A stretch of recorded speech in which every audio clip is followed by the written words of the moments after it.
Okay, so we have a problem here which tells us that a particle is placed in a uniform electric field, and that field is orientated 30 degrees with respect to the horizontal, so up and to the right.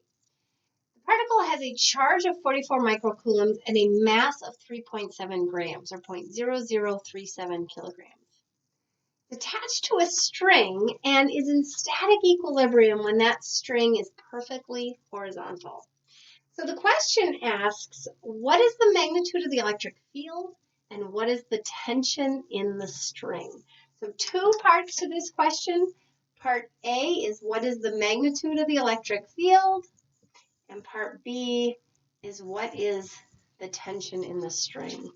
All right, so we have a case of static equilibrium. Kind of tells us that we're dealing with a force analysis. We're interested in a tension, so we know we're going to have to do a force analysis. We also recognize that this electric field is causing a force on this charged particle. So let's do a force analysis, which of course starts with identifying the object that's experiencing the forces, and that is charged particle Q. So what forces are acting on charged particle Q? Well, we said it was in the presence of an electric field. Now, that means that there's an electric force. So we have the electric force. That's going to be between Q and the field. Right? Well, that particle also has a mass. So we know that the force of gravity is acting. So that's going to be between Q and the Earth. And it's touching a string. So we know that there's a tension interaction between Q and the string. Nothing else is interacting with that charged particle Q, so these are our three forces. Let's draw a free body diagram on charged particle Q looking at these three forces. All right, so there is charged particle Q. Now, the force of gravity, well, that always acts Earth vertical. So here is my force of gravity, and just as a friendly reminder, that's equal to the weight or equal to mg. We're told that the string is perfectly horizontal, so that means that the tension is along the horizontal direction. It's holding the particle Q, so that tension must be in the negative horizontal direction. Now, what about the electric field? Oh, I see I used blue for my force of gravity, so I'm going to change that to green to be consistent with my interactions above. All right. Okay, so what about my electric force? That'll be my blue line. Well, in order for us to determine the direction of the force that's caused by the electric field, we have to appreciate how charged particles behave in an electric field. What's the direction of the force that they feel? This is a positively charged particle. A positively charged particle experiences a force in the same direction that the electric field is pointing. So since the electric field is pointing in the positive 30-degree direction, the electric force must be in that same direction of 30 degrees. So these are our three forces acting on our charged particle Q. Continue with our force analysis and then number these three forces.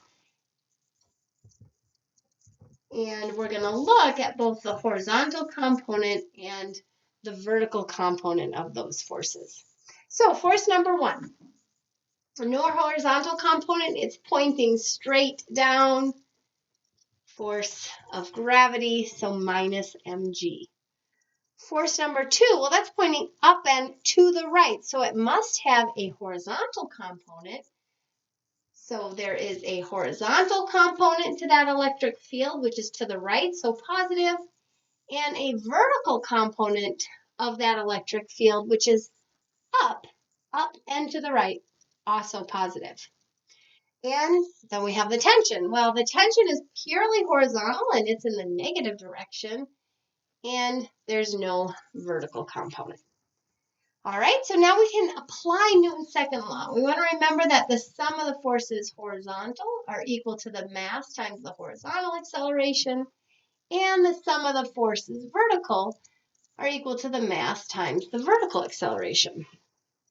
What do we know about these accelerations? Well, they're both equal to 0. We're in static equilibrium, which means the particle is not moving or changing its motion vertically or horizontally. So the sum of these forces are both equal to 0. That tells us that the horizontal component minus the tension is equal to 0. And the force of gravity minus mg plus the vertical component is also equal to 0. All right, so I'm interested in determining the direction of that electric field. So in order for me to do that, I need to know the force of that field on that particle. We can remember that the electric force is equal to Q times the electric field.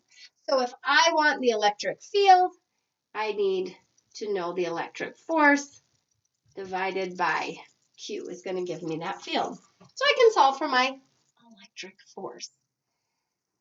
Well, if I simplify these relationships, I find that the horizontal component of the electric field is equal to the tension, but I don't know the tension. And the vertical component of the electric field is equal to the force of gravity. I do know the force of gravity. That is going to equal the mass, or 0.037 times 9.8. So I can determine my vertical component, but I need the total force. So I want to think about that vertical component as also being related to the total force.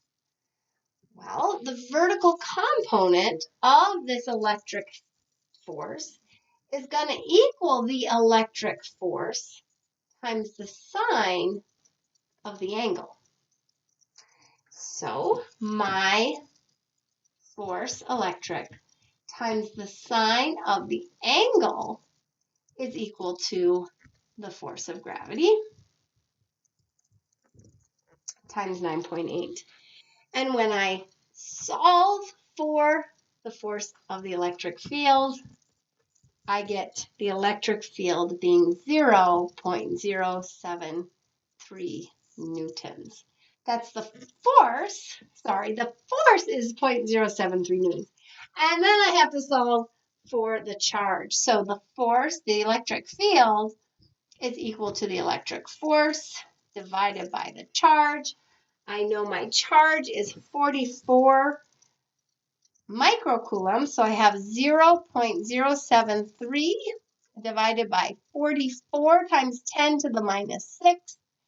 And my electric field then is 1,648 newtons per coulomb, assuming that my calculation was correct.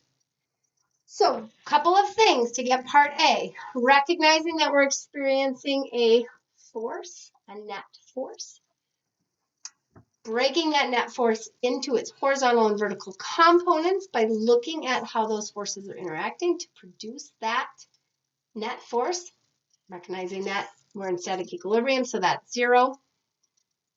And then this was a key step. Recognizing that the vertical component of that electric force is the electric force times the sine of the angle. All right, so I've determined my electric field. Part 2 asks me to determine the tension. Well, similar to this step to determine the electric field, we want to remember that the horizontal component of the electric force is equal to the electric force times the cosine of the angle. So that must equal the tension. We determined that electric force to be 0.073 times the cosine of 30 is going to give me my tension. My tension then is equal to 0.068 newtons.